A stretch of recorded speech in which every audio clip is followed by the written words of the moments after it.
दोस्तों जरा सोचिए, क्या यूपी में अब किसी की जान लेना मिनटों का खेल बन गया है? क्या इंसान की जिंदगी इतनी सस्ती हो चुकी है कि रोज दो चार कत्ल आम बात हो गए हैं? आखिर लोगों से कानून का डर और खौफ क्यों खत्म हो गया है? यूपी के हर कोने से कत्ल की खबरें लगातार सामने आ रही हैं। प्रयागराज, हरदोई, महाराजगंज, मुरादाबाद और अब उन्नाव, हर जगह से कत्ल की खबरें दहशत फैला रही हैं। ताजा मामला उन्नाव का है, जहां गुरुवार देर रात 11:30 पर फोन पर बात करते हुए घर लौट रहे एक मिस्त्री को पड़ोसी ने बेरहमी से चाकू से गोद कर मार डाला। वजह सिर्फ इतनी थी कि मृतक ने 3 साल पहले आरोपी की पत्नी से निकाह कर लिया था और इसी रंजिश ने उसकी जान ले ली। घटना की सूचना मिलते ही पुलिस और फोरेंसिक टीम मौके पर पहुंची। एसएसपी ने भी घटनास्थल का जायजा लिया। वहीं पीड़ित के भाई की तहरीर पर आरोपी को गिरफ्तार कर लिया गया है। लेकिन बड़ा सवाल यही है कि कब तक इंसान की जान यूं ही सस्ती होती रहेगी? कब तक अपराधी बिना खौफ के खून की नदियां बहाते रहेंगे? और कब होगा उत्तर प्रदेश की जनता को कानून पर पूरा भरोसा? ये वही सवाल है जिनका जवाब जरूरी है। जान लेते हैं यह घटना कहां की है और पूरा मामला क्या है। दरअसल सदर कोतवाली क्षेत्र के मोहल्ला कासिम नगर निवासी नूर आलम पेशे से एसी के मिस्त्री थे। भाई इरफान का कहना है कि नूर आलम की पहली पत्नी मानसिक रूप से बीमार थी, इसलिए उन्होंने करीब 8 साल पहले तलाक दे दिया था। इसके बाद 3 साल पहले नूर आलम ने मोहल्ले के ही नौसाद की पत्नी इरफाना से कोर्ट मैरिज करके शादी कर ली। इसी का विरोध करते हुए परिजनों ने उन्हें अलग कर दिया। नूर आलम घर के पास ही एक प्लाट पर मकान बनाकर इरफाना के साथ रहने लगे। उन्होंने शादी का सर्टिफिकेट सोशल मीडिया पर वायरल कर दिया, जिसके बाद नौसाद और उसके परिचितों को भी इसकी जानकारी हो गई। तभी से नौसाद और नूर आलम से रंजिश मानने लगा।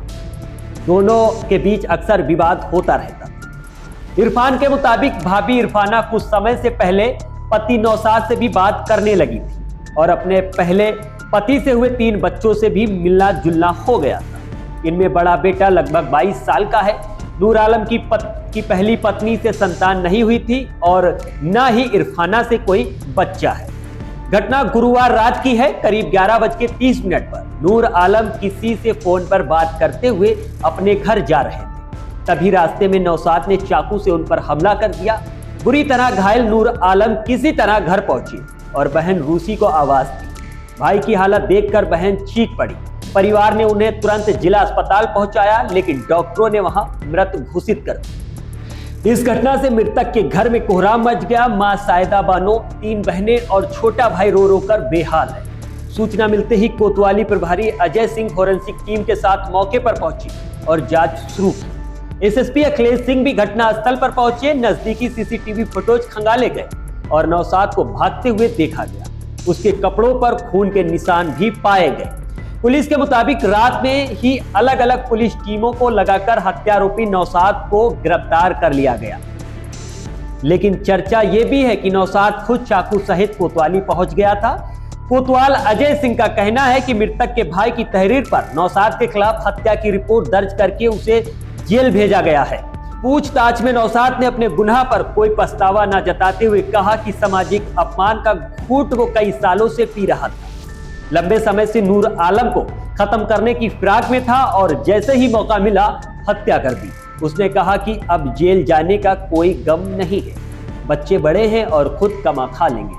आरोपी ने आगे बताया कि 3 साल पहले जब नूर आलम उसकी पत्नी इरफाना को बिना शादी के अपने साथ रखने लगा तो उसने विरोध किया था और उसे दूर जाकर रहने के लिए कहा था। लेकिन नूर आलम उसी के घर से करीब 25 मीटर की दूरी पर घर बनाकर रहने लगा। बाद में उसने कोर्ट मैरिज करके प्रमाण पत्र सोशल मीडिया पर भी वायरल कर दिया, जिससे समाज में और बदनामी हुई। पत्नी रोजाना नजर आती थी और बच्चों को भी लोग ताने देते थे। इसी कारण उसने हमेशा के लिए इस कहानी को खत्म करने का ठान लिया और अब अंत कर दिया इस कहानी का।